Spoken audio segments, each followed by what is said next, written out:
Is everybody in? Is everybody in? Is everybody in? The ceremony is about to begin. This is very real. Fantastic. This drug is dangerous. Wrong. You cannot play with it. It's not funny. It's not something to laugh about. Good people don't smoke marijuana. Shut your little punk ass up. But the more you hate me, the more you will learn. Welcome to the Autoflower podcast, where we chat with growers, breeders, and anyone relevant to the Autoflower cannabis community. My name's Chad. I'm your host, and I just want to say thank you very much for being here. Thank you for choosing to spend some of your time here. If the Autoflower podcast has been beneficial to you, I'd like to ask that, if you wouldn't mind, that you rate it and review it on whatever platform that you're listening on. It really helps to reach other growers who may not even know about it. I want to give a huge shout out and welcome to new Patreon supporters Mike, Dan, Sleek, RollMeOneKenobi, Ray, Brian, Smiley, Joshua, BonedtotheStones, Aaron, Oter and Murray. Thank you all so much for signing up and welcome to the community. There are still 14 flowering club spots left at Patreon if you are interested in joining. You'll get early access to episodes, 15% off merch, and a 10-pack of Autoflower seeds every 3 months at your door. So head on over to patreon.com/autoflowerpodcast and sign on up if you want to.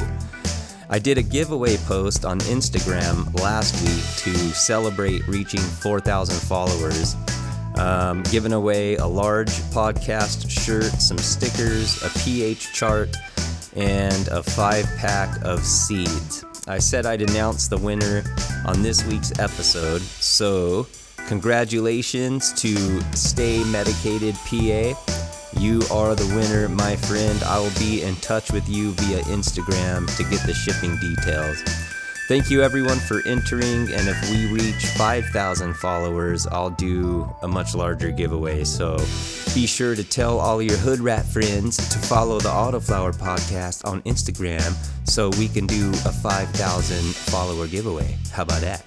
All right, so I'm really stoked about this week's guest. We are going to chat about dialing in an indoor grow environment for optimal plant health and growth. We're going to chat about temps, humidity, fans, exhaust, intake, lights, all of it. You could tell by this guy's pictures on Instagram that he just nails it growing autoflowers. His plants are absolutely beautiful, and the conversation you're about to hear is probably one of my favorites so far. So please welcome to the Autoflower podcast, Mr.FloGrown420 from Instagram, everybody. And so I've really been kind of stalking your Instagram lately a little bit, and your plants, dude, they're beautiful. They like all the pictures I look at, they're like super healthy. Like, you don't look like you have any like burnt tips, or they're just luscious green, healthy. The leaves are like, fanning out. They're not like curling any which way. I'm not trying to pump you up too much, but I mean, your growing speaks for itself. So maybe if you could just give us a little bit of background, how long have you been growing, and have you always been growing autos, or is that something that you just picked up along the way? Oh man, dude, I appreciate that. I really do.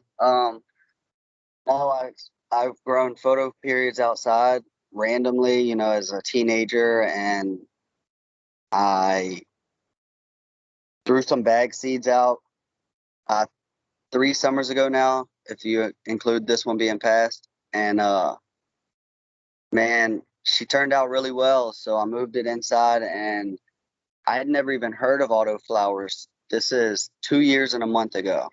I started doing some research on them, and I liked that they had such a quick turnover rate. The reviews were, iffy. But I got my first pack. I actually ran Build a Soil my first time. I wanted to go organic. It just seemed easier to me.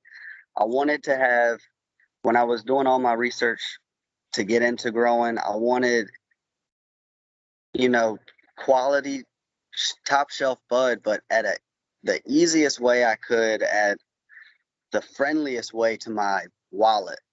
So I went with organic. I didn't want to have like a nutrient line where I'm doing 5 milliliters of this and I have to follow a guide. So I went with the organic Build a Soil, and it worked well.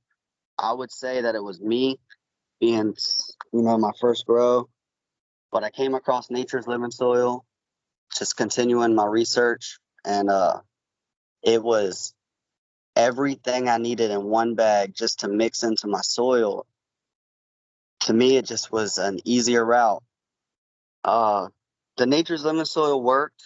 It does have its twerks, the plant size versus the pot size. You might have an XXL in a 3-gallon, and it will deplete the nutrients before the plant's done. Your mediocre, like 25, 30-inch plant would flourish in a 3-gallon. How did you like curtail that? What did you do about that? Teas. If I had any problems, I would brew a 24-hour tea.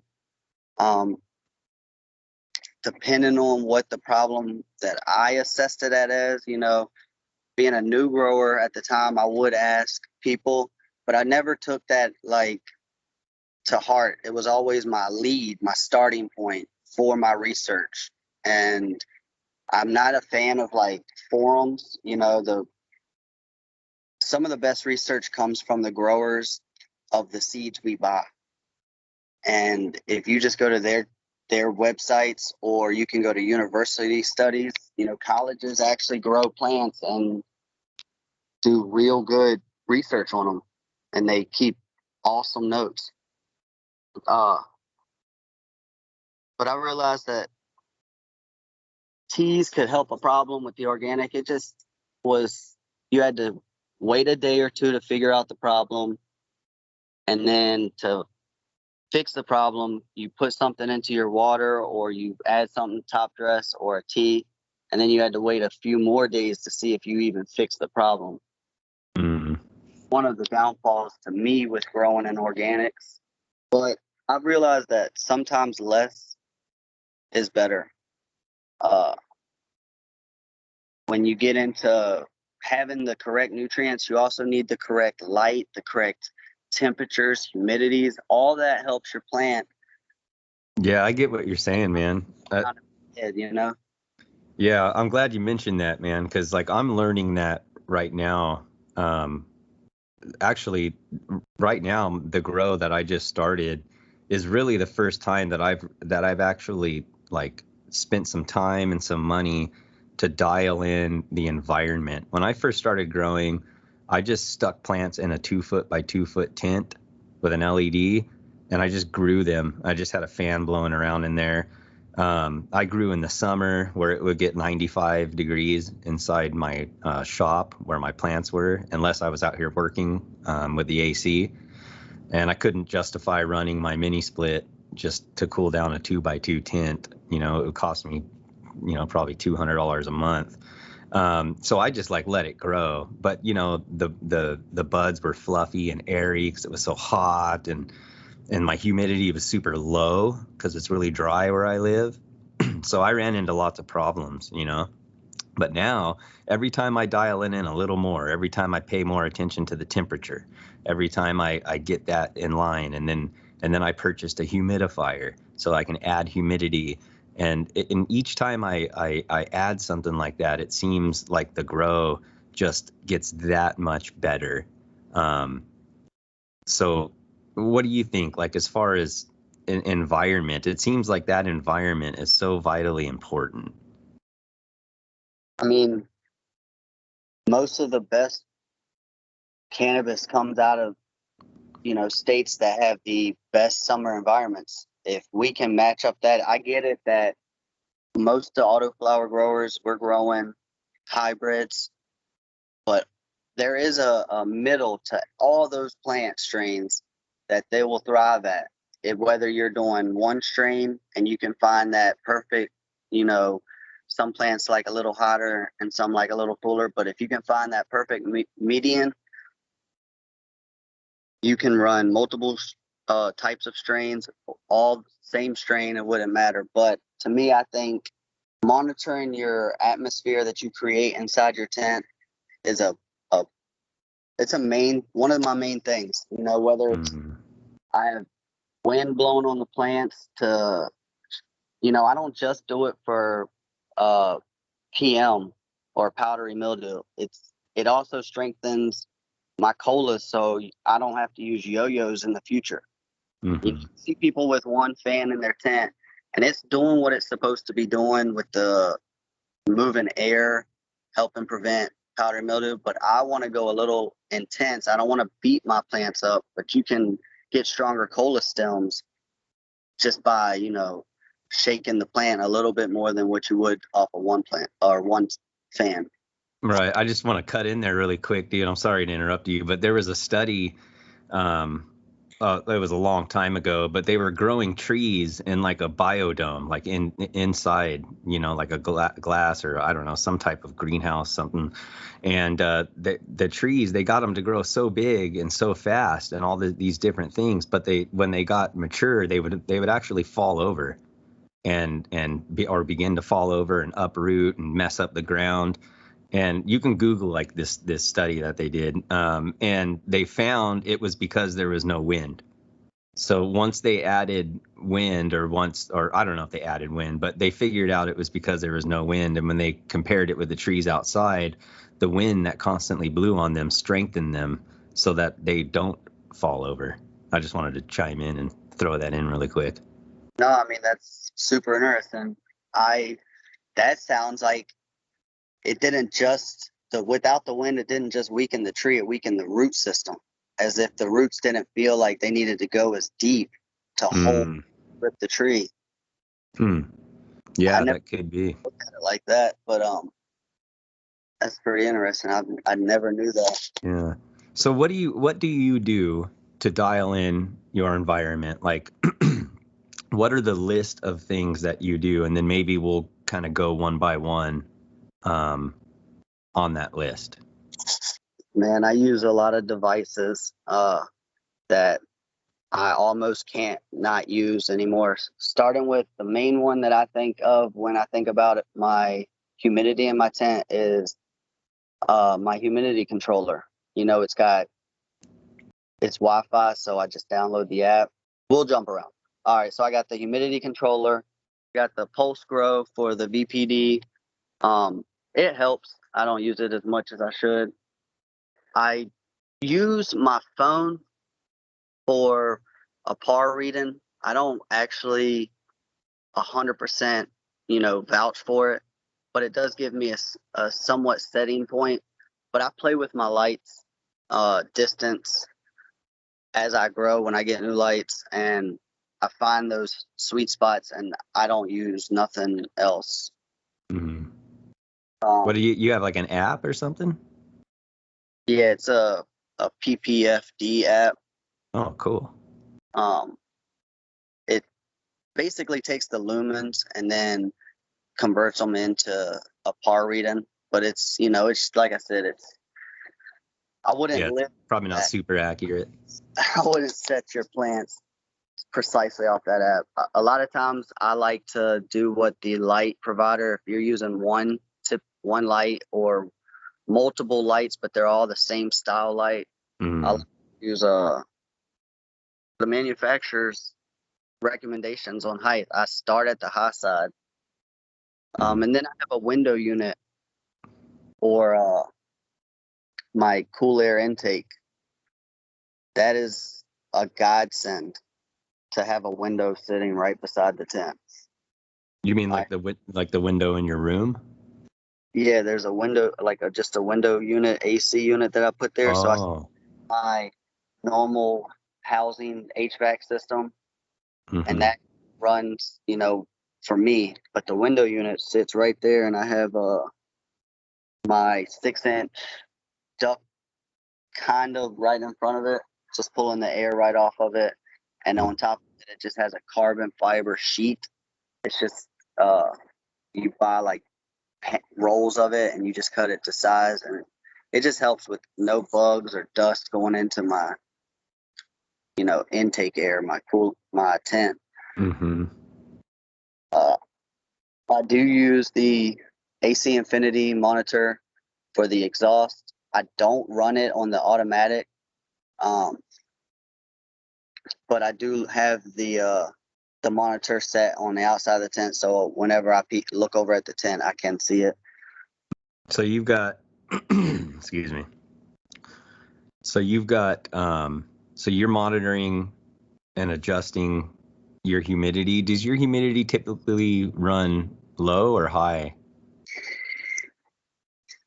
Like, do you need to add humidity, or do you like use a dehumidifier, or do you not need either? Do you just rely on the fan? No, I am in a very humid state. Okay. Not humid. And with the window unit, it also, there is extra humidity coming into the grow area or the outside of the tent. So I do run a dehumidifier in the ambient area of the tent, a big one, and that just keeps that room at about 55. And then inside the tent, I have a humidifier and 2 dehumidifiers. They're little, all of them are little, and they are hooked to the humidity controller, which I set. Since I'm running all my plants at the same time, they're all roughly the same age. They did come out of the soil the same day, but they're flowering different cycles. Mm-hmm. I go onto the Wi-Fi app from the humidity controller and set what I want it to aim for, and then I have differentials up and down, so that way if I set it for 55, it doesn't automatically kick on. Just turn off the humidifier and then kick on the dehumidifier. So it bounces. Say if I have it set at 55, it will bounce from 50 to 60. It will never go higher than 60, and it will never go below 50 before something kicks on. Okay, so this is all automated through the Inkbird? Yes, it's the Inkbird, their Wi-Fi humidifier controller or humidity. So I'm sorry? No, I'm sorry. So the Inkbird is the control system. It's like the brain of it. And then that's hooked to your phone through Wi-Fi? Yes, sir, man. 35, Okay. or at least when I got it, it was 35. I don't know what it is now. I've had it for a long time, but dude, I don't want them to hear this, but they could charge me more for it, honestly. And how much was it? It was 35 when I got it, and I've had it for over a year. But it's a miracle. Very cool. The only thing you would have to make sure is that the humidifier and the dehumidifier that you purchase, when you hit the on button and power shuts off, when power is restored, that on button is still on. I see. Like a lot of digital humidifiers or dehumidifiers, when they get, let's say your power to your house was lost, they don't kick back on. This is the humidifier controller is doing the same thing. It just turns power off to 2 plugs. It has a pigtail coming off of it. One's for humidifying and one's for dehumidifying. You plug up whatever you need to it. I have an extension cord coming off of it and have 2 smaller dehumidifiers running, because I do battle humidity more than anything. I would say in January is the only time that I'm adding humidity, no matter what stage the plants are. Mm-hmm. That's because it obviously cools down, the humidity drops. Exactly. It's probably the only month here that's cool. It doesn't snow where I'm at, but the cold does bring the low humidity. You brought up that you just got a humidifier. I just wanted to add this. anybody that's running the humidifiers that may be listening to this that is a mister, please use distilled water only. Do not use your faucet water. Why is that? You know how fans and, well, when you use your sink water, I mean, if you're using well water, it's different. I envy anybody that's growing and using well water. They have the best. But if you're using city tap water, when you're putting it in the mister and it's coming out, you actually will start to feel on your walls, your fan blades, your fan Yeah. this film. It's calcium or mineral buildup. And a friend of mine that's on Instagram, Panhandle Pacololo, he grew it for 2 grows. He had this mister, and he basically copied what I was doing. And his buds would come out looking amazing, but they wouldn't have no smell or taste, and we couldn't figure it out. And finally, you know, after a lot of research, we realized that there was this calcium or minerals coming out of his mister humidifier.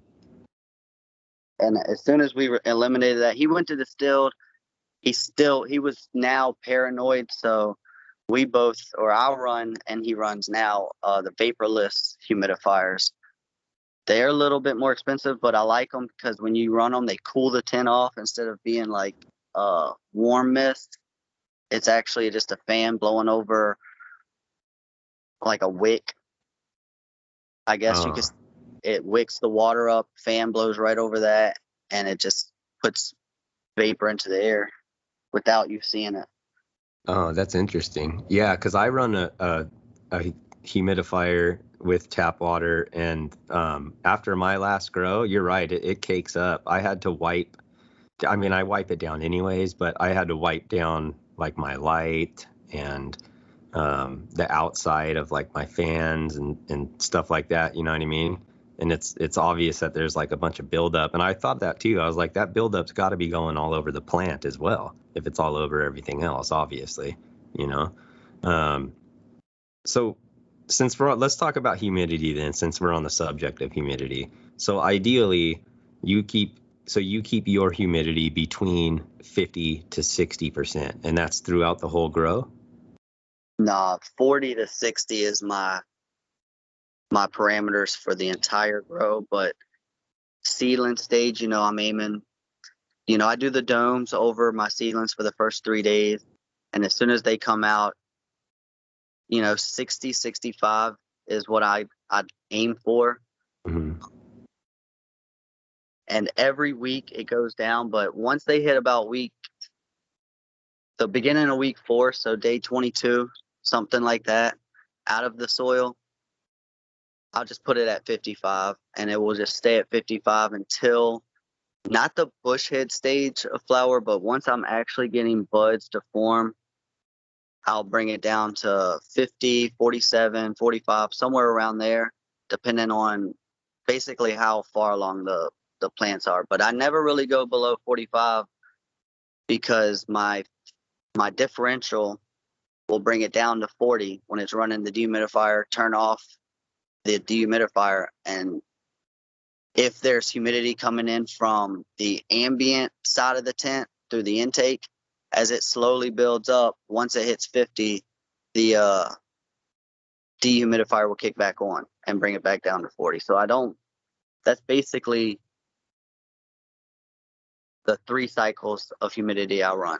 Seed, my veg, and my flower. That's only if I'm running all plants at the same age. When I was doing the perpetual grows, I just set it at 50 and let it bounce from 45 to 55 every day, all day long. And the plants didn't seem to ever, you know, I had some small plants, some big plants, so I just chalked that up to genetics most of the time. Of course, I make mistakes.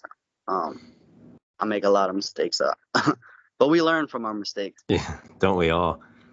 Don't we all, man? Yeah, so that makes sense. So in the earlier stage, you hike the humidity up toward the higher end, and then in flower, you lower it, obviously, because you don't want to mess with any mold and bud rot and stuff like that.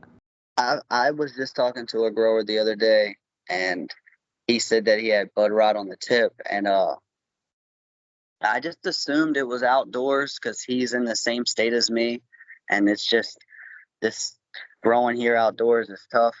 And he's like, no, it's inside. I'm like, I rarely hear bud rot from inside, but he said that his humidity was too high and his fan broke down. And this happened within like 3 days before he got his system back up running correctly. He's seen bud rot on like the tip of his main cola. It was there already, but if it wasn't, 3 days is fast.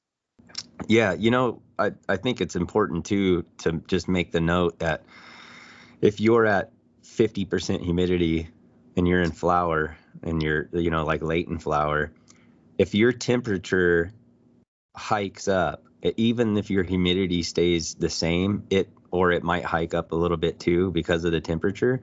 But a 55% humidity at 78 or 80 degrees is a lot different than a 55% humidity at 88 or 90, 95 degrees. Do you think, or am I wrong?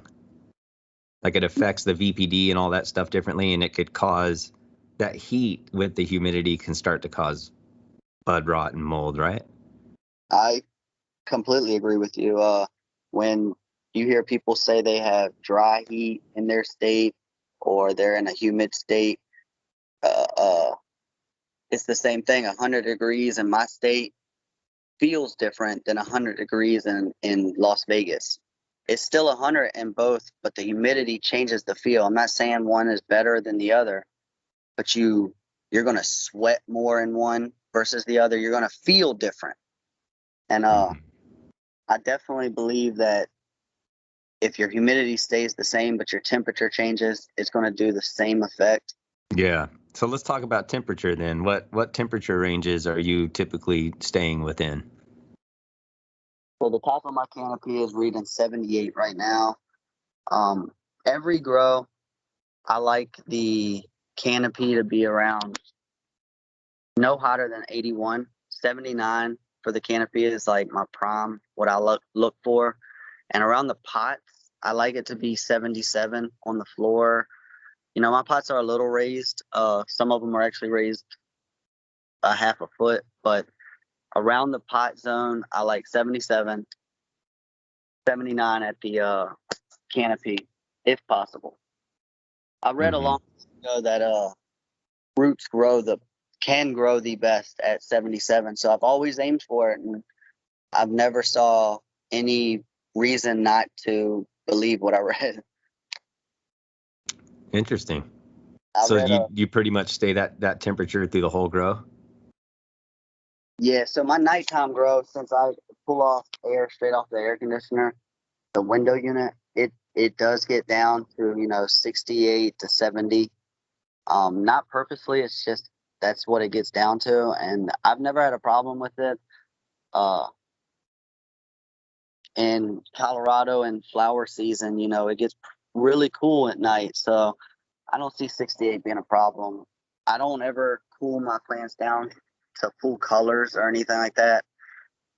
I just let the nutrients deplete in my soil, and the plants will start to eat themselves. It's common, to get a really good fall, autumn, purple, yellow color.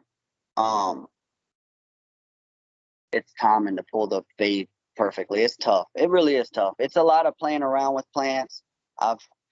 When I started with the perpetual grow, I got to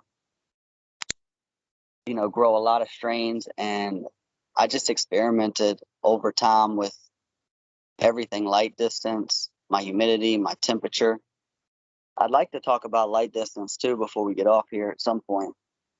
Go for it right now, man. Hey guys, I want to take a moment to tell you about Nature's Living Soil. They offer concentrates that you mix in with your typical potting soil like Roots Organic, Fox Farm, or Coast of Maine, any of those ones that you might use. It contains everything your plant needs from start to finish, unless of course you're growing in really small pots. But even then, you can top dress to supplement any deficiencies you may run into. Their concentrate is teeming with beneficial microorganisms and fungi that form a symbiotic relationship with your plant's roots. They have an Autoflower specific concentrate, a regular concentrate for photo periods, and also a flowering specific concentrate. I've been using the Autoflower concentrate for quite a while now, and I love it. If you'd like to get yourself some, visit naturslivingsoil.com and use the coupon code AutoflowerPodcast15 to save 15% on your order. Now let's get back to the episode. I'd like to talk about light distance too before we get off here at some point. Go for it right now, man. Awesome. Knowing your light distance can manipulate the size of your plants. Whether it's going to be you want a water node space. A lot of people I see, they just blast their light right over their plants. And I'm sure they probably do have the wattage turned down. But if your light is the correct size for your tent per the manufacturer, I would personally rock the light at 100% and just go really high. If, to me, over my experience and just testing every light that I've had doing it like this, if I get too much of a stretch, I pull my light down. If the next few days, if I'm liking the stretch, that's where it will stay for a while.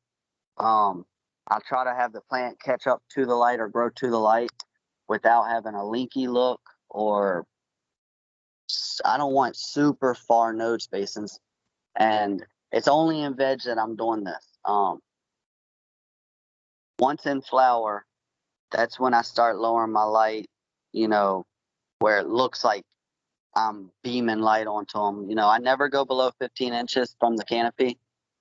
I'll raise plants up if I have an uneven canopy, instead of having the light, hit plants lower and higher. I'll raise the plants up and try to create an even canopy. And flower, I don't like to shock the plants. So when I start moving my light down, I do it in increments. Basically, I water every other day, so I'll just move the light down, an inch, 2 inches, whatever. If it's a large gap that I got to cover, I will, start off at 2 inches, but I may hit a 3-inch in there. It depends. Mm-hmm. I see a lot of people, grow autos like flout, as if they're photo periods where they're only, 10 inches from the light, and they're wondering why all their sugar leaves are yellowing and curling and dying. And they're like, I don't want the sugar leaves to be yellow inside the bud, but they're just making the plant work too hard. Yeah, it's tricky, man. Like I'm still messing around with, I have the Mars Hydro TSL 2000. I have 2 of them and 2x4 tents, and they have, their suggestions of where to put them, but I've just been messing around. This is like my 3rd grow using it, but it's tricky, because I do like the idea of it being dimmable so that I can save a little. I'm always pinching pennies, man, because I don't really live high and fly. You know what I mean? I'm more of a week to week, month to month, trying to get my mortgage paid and feed my kids type of guy. But it's all good. I'm on the lower end of the middle class, I guess. But anyways, man, like so right now I've got them 24 inches above my seedlings, but I had them down at 25%. And that was fine for when they germinated and everything, but then I noticed that like a couple of them really started stretching. The seedlings, you can tell when those things start getting lanky. So I cranked it up to 35%, and they seem to be doing okay now. They're 3 days in. But yeah, that's how I used to do it though. When I didn't have a dimmable light, I would just hike the light up really, really high and turn it on. That just, it would just go on full blast automatically. And then, just lower it accordingly. So what type of light do you use, since we're on the subject? So I use the Mars Hydro FC 4800. It's a little, the veg rating is 5x5, and I believe it. So in veg in my tent, I do also use the dial. the tent, or I start my light as high as I think it was 48 inches from the soil this grow, or 47. I started, and I put it at 50% for my seedlings, and I germ straight into the soil. The dome goes on the day I start germination, and 3 days after they come out of the soil, I'll remove the dome, and I just played with the light, but they actually seem to like it. So I've actually just haven't moved my light at all. The plants have grown up. Some plants have been raised, but my wattage has gone up. I know on day 30, I went from 75% to 87%. So closing into that 100. But it does rate that in flower it's for a 4x4, but their instructions or their manuals, this light distances guide, it seems way too close. It seemed great guide for photo periods. It just seems so close to me for autos, that I never even went by it. Mm. They still say this light should be within, I might be saying it wrong, but 12 to 18 inches for flower. That's what my TS1000 said. So I know that the light is spread out, the LEDs are spread out, and as you get closer, you are losing side light that was combining with the LED that's directly over it. I get all that, but when I hold the little phone app to it, I believe 15 inches is too close. So with this light, I haven't gone no lower than 18 inches.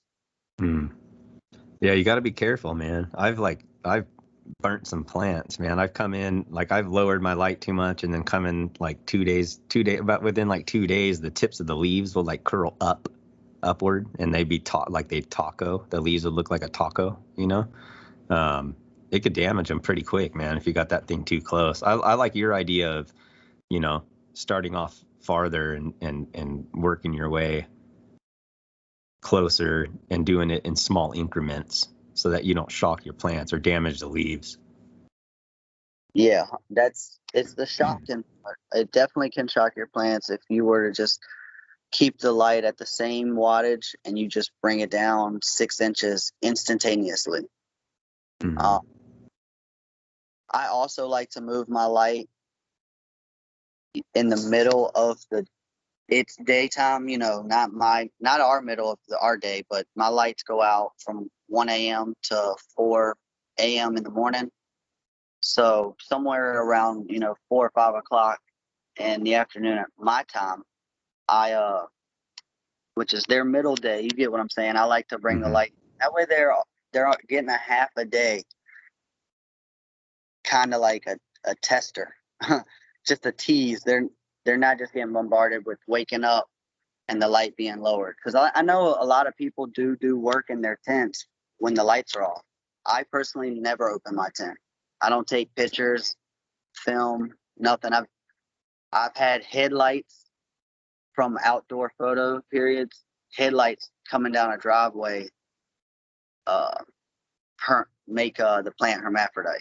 So I just don't play with lights in my tent. I'm just sketchy, OCD a little bit. That's okay, man. There's nothing wrong with that. That must be why you got your environment so dialed in. Everything you grow is for personal, and when something fails in the tent, I expect at least one plant, to do something not expected. But if I was to burn my crop, it would hurt me. Everything that I smoke is mine. Oil. I don't even have somebody to get it from. Yeah, you're totally self-sustainable, huh? I made it that way. That's awesome, dude. Same here, man. So let's chat about exhaust fans and stuff, because that's something new to me. This is the first time I've ever used like a legit exhaust fan. I went ahead and pulled the trigger and bought an AC Infinity Cloudline S4. It's like the inline fan. It looks all, looks like a quiet cool for a house. It operates like a quiet cool for a house too. It's a freaking nice fan, dude. But I don't have anything to compare it to. But anyways, what are you using for? And do you use an intake or do you just have an exhaust? When I first started growing, I just had the exhaust system, and I had the vents on the tent open. And I'm just like you, brother, paycheck to paycheck kind of guy, just taking care of me and the family. And it's in my living room, so at the time I had my lights go off during the hottest part of the day, and people in the living room turning the lights on I would get seeds by whatever plant was right beside the vent. So I went with the closed system, and I'm currently running a closed system. I enjoy it, but I'm running the AC Infinity 6-inch inline fan with the monitoring system for my exhaust. I'm running the Vivo Sun carbon filter because I ran the AC Infinity's carbon filter, and outside of my house, I could smell it. I could smell my heart, my plants. So I went back to the Vivo Sun. I'm not the biggest on name brands. It could care less, but it works really well. And then on my intake side, I have a 6-inch Vivo Sun, which is overkill for the intake because it doesn't have a carbon filter. I just have a carbon sheet over it. So it's basically at 25%. They all have variable drives on them. And my AC Infinity is actually at level 6 right now, exhausting. And I have slight negative pressure 24/7. During my nighttime, when the humidity starts raising and the temperature cools, it will puff up. So I actually dialed in all my fans off of my nighttime humidity and temps. I didn't want it to bubble or balloon during the 4 hours a night, so I adjusted it where it got slight negative pressure, and then when the lights kick on, it just got a little bit more negative pressure, but nothing intense. What do you mean by I'm sorry, what do you mean by negative pressure? Oh, negative pressure is where your tent is actually being pulled in a little bit. So with negative pressure, you won't have no still pockets of air. So your plants, they're eating their CO2, breathing their CO2, and they're pushing out oxygen, and they can create a pocket of just oxygen if you don't have negative pressure in your tent on the corner. And that plant will start to suffocate, one part of itself that's in that same corner. Mm. Positive pressure is where your tent will balloon out, and that's what you can have pockets of air, just still pockets of air. Mm-hmm. With the negative pressure, you're putting in brand new air and pulling out all the air. Even if you have the vents open on the bottom, you don't need every vent, depending on the size tent, open.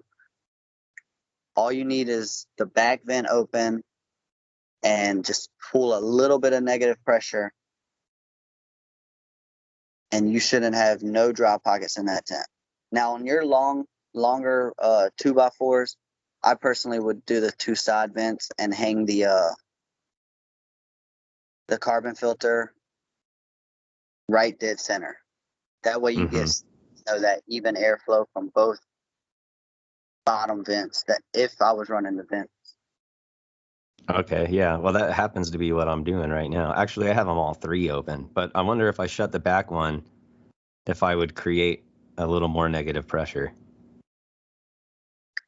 You don't need all 3 open on that tent, to be honest with you. If you're going in it daily, so you're coming up to it and you're seeing that it doesn't have negative pressure. It's too much air coming in. It's not hurting nothing with all those vents open, but you may not be removing all the air that's in there. It's the two side vents and the carbon filter in the center. It's kind of like an aerodynamics. Look at it as it's pulling air, and with the tent closed, it has nowhere to get new air from but those two vents.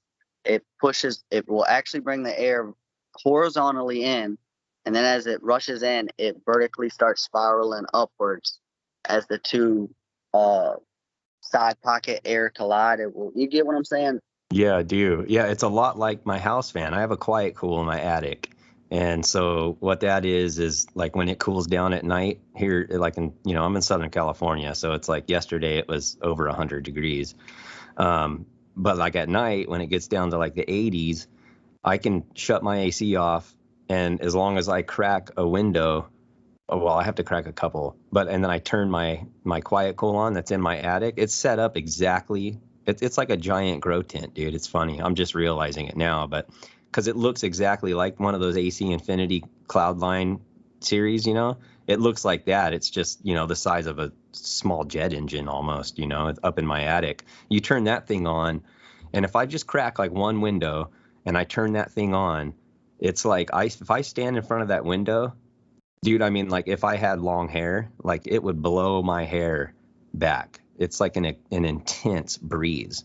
And in fact, sometimes it's so strong and there's so much negative pressure that if I don't go open another window to relieve some of that pressure, then I can start to hear like the cracks of the doors whistle because it's sucking so hard and pulling so much air in.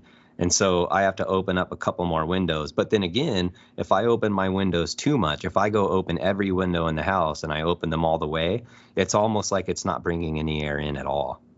It's really weird. So I think it's kind of similar to that as far as the pressure. It's like if you've got all these vents open and stuff, and if you've got like all these holes opened up, or you've got your tent unzipped and you've got your exhaust running, it's pulling in air, but it's just like it's better if it sounds like it's better if you've got less resistance or more resistance to create more negative pressure, I guess, which tells me, sorry to ramble, I'm learning something right here on the spot on the microphone.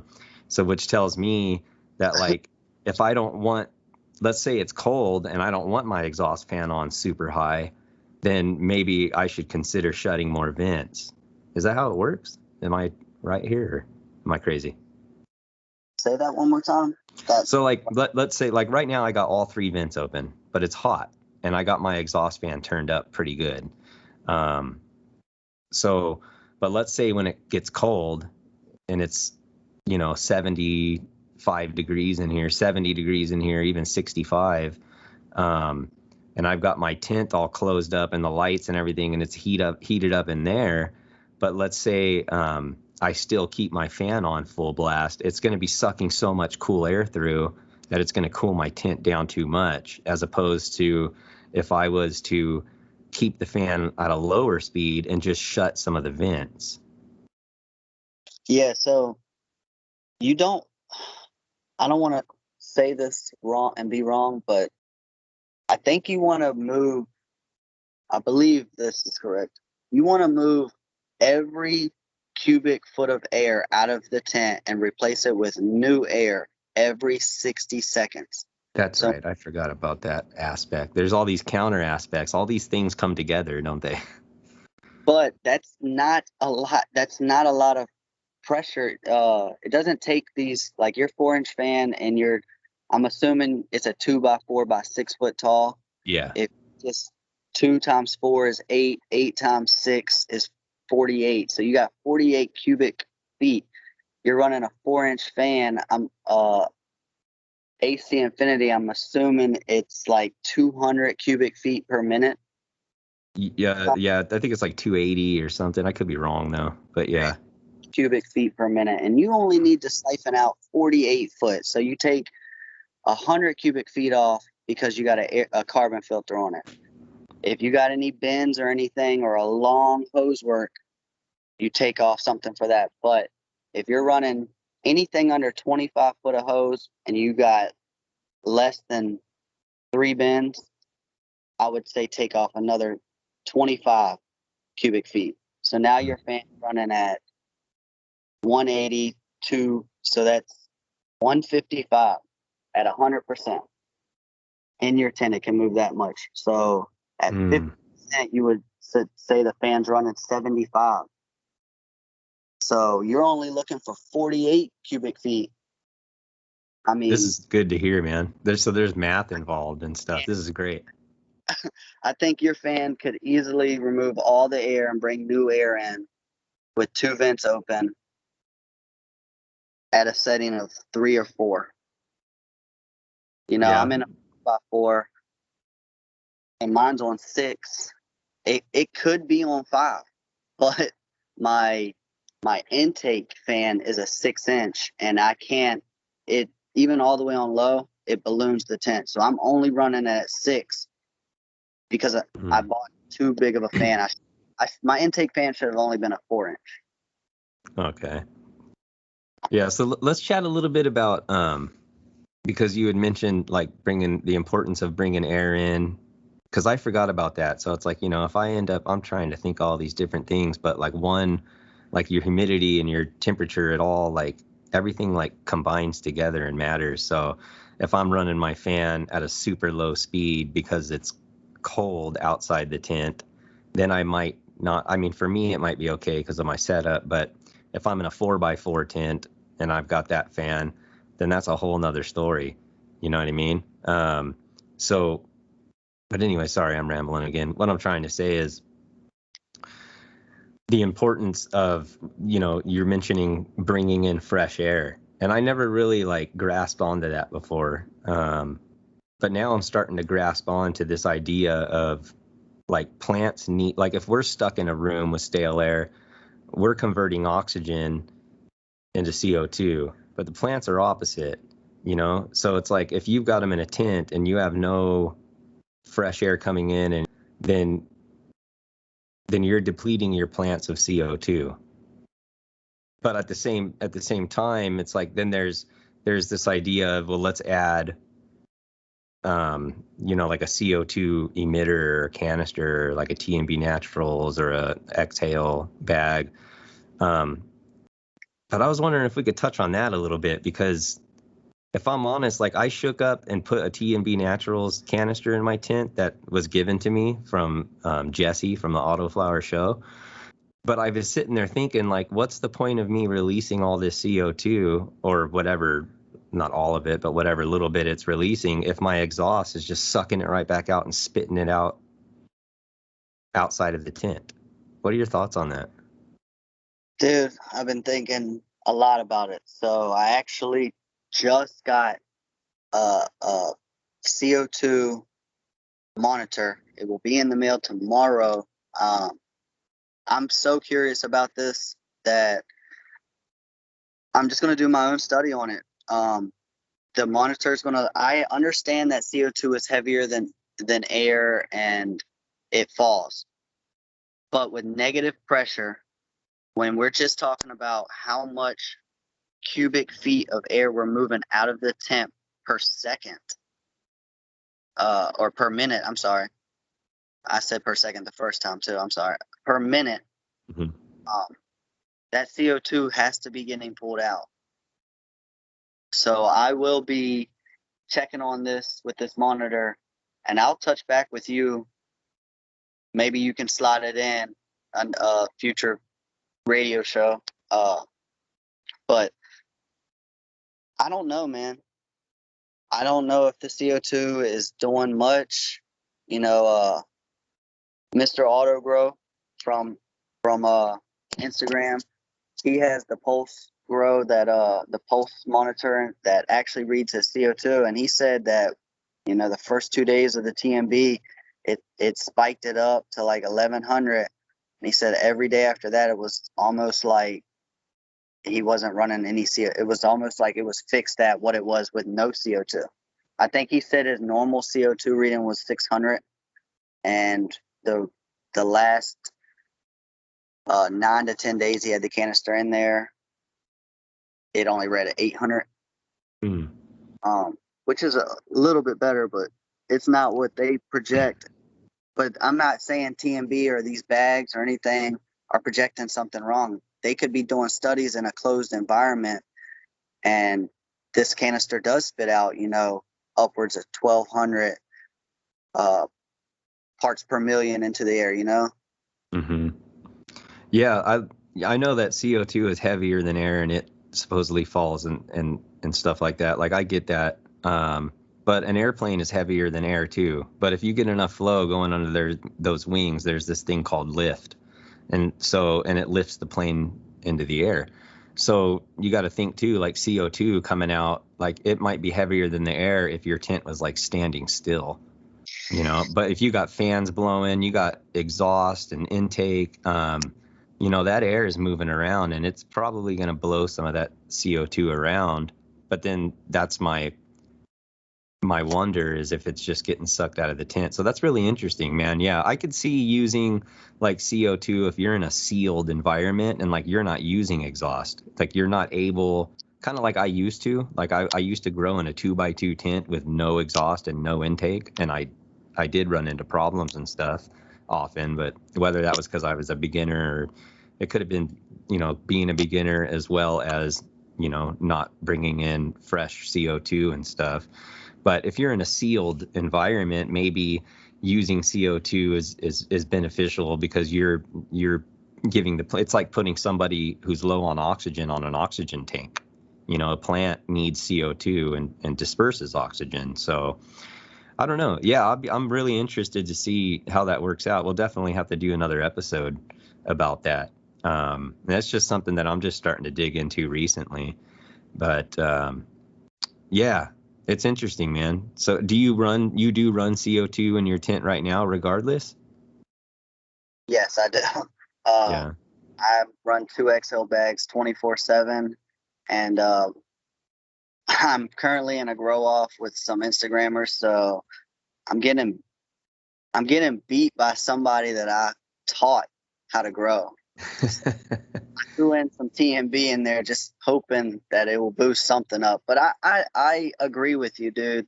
I don't think that the CO2 is helping as much as we'd like, because we are creating an ecosystem where new air is supposed to come in and all the old air is supposed to go out. The CO2 is part of that old air. Me, I think in a warehouse setting where you got exhaust fans like in the ceiling way up there, and you actually have tanks where you run hoses, like a little clear hose that you would hook to your air stones, those little hoses. And you could just shoot the CO2 straight over every plant one by one. I believe that would really do something, because you got to have an exhaust, because if you don't have an exhaust and you're pumping CO2 and it's like a setting that you can walk into, you wouldn't be able to breathe eventually. To have some type of exhaust. Yeah, that's a good point. That's my theory, Yeah, I guess I was coming more. Yeah, that's a good point. I guess I was thinking more just like scientifically or whatever. Not that I'm scientifically minded by any means, but yeah, man, it's going to be interesting to see. I'm interested to see what you come up with there. Like, if if it's just sucking the CO2. Right. And I know that these, like TNB and Exhale, I know that they're not necessarily made to just give your plant the CO2 that it needs because you're lacking. I think it's more so marketed as a booster, right? Because there is some science behind, if you boost the ppm of your CO2 in the air, the plants, they are gonna grow bigger and you're gonna notice a difference. I've seen studies on that and stuff. Yeah, I'm just curious to see if that in such a in a grow tent, especially something like mine that's only 2x4, it's like I wonder if my exhaust is just sucking the CO2 right out and just spitting it right out back into outside of the tent. But even if so, it's like, even if that happens, I wonder if that's okay, because I wonder if it'll bring it back in. I don't know. It's just, I'm just interested. So you're running your 2x4 where your exhaust spits out the exhaust into the ambient air outside the tent? Right now, yeah. But then I was reading yesterday, as a matter of fact, and then I started following Mr. Grow It on YouTube, and I watched a video of his, and he was talking about how it should realistically be ran outside of the room. I agree with that. So I'm thinking of running mine up, because I'm out here in my shop, which is actually my garage. I'm thinking about running mine up through the ceiling and then out. I have a gable vent right here, just like 15 feet away from my grow tents, up in the attic of my garage. So I'm thinking about running the ducting up and then out over to that gable vent, so that it actually exits out to basically to my above my front driveway. That's what I'm considering. But so why? And I kind of heard Mr. Grow It go over it, but why would you suggest going out and not into the same room? Is it because essentially you're not really getting that fresh air?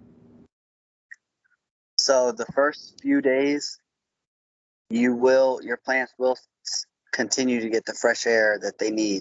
But after a few days of pumping that air into the ambient room or outside the tent, you're slowly raising the temperature in that room up, whether you're running a window unit or HVAC. You're still slowly raising the temp, which is also in turn slowly raising the temperature inside the tent. Mm-hmm. And after the air gets recycled enough times through the tent, it will start to pull the CO2 out of the air. That it won't eliminate it, of course, but it will put a strain on the plants. And CO2 also does help with temperature spikes. Say you have a temperature spike in your tent, and I will figure out if this CO2 is actually having somewhat of a buildup in the tent. But if it is working properly, if you have a spike in the tent, CO2 can help with that. You can grow in a hotter environment with added CO2. I've seen plants in 95 degrees, but they had a canister of CO2 they were just pumping into the tent. Oh, wow. Interesting.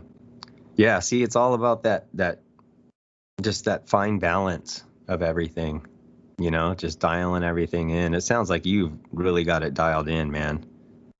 I have my exhaust going, I cut a 3/4 inch plank of plywood down just to where the 6-inch could fit into it. Then I cut a circle out. I put ductwork or duct tape, the shiny kind, like that goes on real HVAC ductwork. I just laced that all around the edges and put it into my window pane, closed my window, and cut 2 2x4s so nobody could open the window from the outside. Mm-hmm. Right on top. And I just exhaust outside. And my neighbor is a police officer. He's a cool dude. He doesn't really bring work home. He's not that kind of guy. But out of respect, I cannot have any smell going out there at all. Sure. No.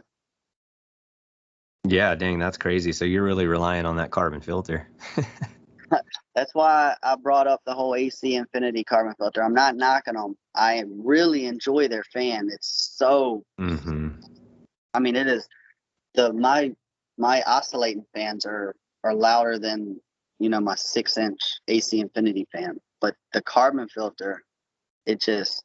I wonder if you got a bunk one or something, because somebody else said that they got a AC Infinity one after using another one multiple times, and that they'll never look back, and that it lasted months longer than the other ones and stuff. It's interesting. I've gotten grow equipment messed up and never even realized until basically, like you said, somebody brought it to my attention, like, dude, it was never supposed to even work like that. Yeah. Awesome, dude. Well, we're about out of time, but I so appreciate you coming on, man. I appreciate you even reaching out, man. Not very many people hear my voice. I'm always in the DMs trying to help new growers.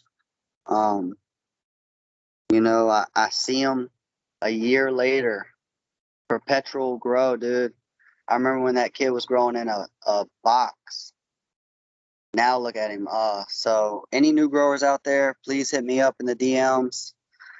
If you need help with anything, we'll try. If I don't know, we'll figure it out together, and maybe I can learn something myself. It's a great attitude, man. Great attitude. Well, thank you, dude, so much, man. Really, really, really do appreciate your time and you sharing your knowledge with us. I definitely want to have you back on after you come to a conclusion of your testing out of the CO2 and see how that works out. We'll have to have you back on and get an update about that. I'll keep you posted regardless, and you just make the call, brother. You know I'm here, and I had a great time, man. I listening to the way you look at things made me look at things differently, and that's really what it's all about, dude. Like just bouncing ideas off of each other and conclusions that we came out to. I just enjoy growing, bro, and I really enjoy. Yeah, man. So this was awesome. Yeah, it's like that old term, iron sharpens iron, brother. Yeah, that is so true. Right on, Flo. Well, thank you, bro. Appreciate it, dude. We'll definitely be keeping in touch. Well, I hope you enjoyed that conversation as much as I did. I apologize if I was rambling a bit more than normal. Hey, in the show notes, you'll find links to Mr.FloGrown420's Instagram and YouTube accounts. Be sure to give him a follow. You'll also find a link to the article I referenced about the trees in the biodome. So check that out if you want to. And if you don't care, that's cool too, my friend. Either way, thank you for hanging out with us today. I hope you guys have a great week. See ya. Nicotine, alcohol, good drugs. Coincidentally, tax drugs. Ooh, how does this fucking work? The dried leaves and berries are ground up and made into cigarettes by a simple hand machine. The deadly narcotic is thus quickly and easily prepared for its market.